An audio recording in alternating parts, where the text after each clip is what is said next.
In this video, we're going to show you how you can create a product in your inventory in RepairDesk. So for starters, we're going to have to go to the Items tab on the left-hand side. From here, we can click on the Add Item button, and we'll select Add Products. Now here we'll see a small dialog box where we can input some information, and if we click on the Add Additional Info, here we'll see an entire page where we can enter additional information regarding our product. So let's enter the product name over here, and we'll select the category.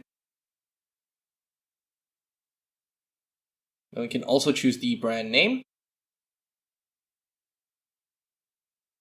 and the model. We'll also be able to put in a product image so that it's easier to identify in your system. Now here we can click on stock and change the value to the available quantity. Clicking on pricing will allow us to set the unit cost, and we can set a markup of 10%, and that'll be our sales price. And in the additional information, we can select our supplier. We can select the condition, whether it's new or used. We can put in the physical location and add the SKU of the item. When we're all done, click on the Save button. And there you have it, your product's created. Now you'll be able to see all the details of your product and edit them as necessary. And that was how to create a product in RepairDesk.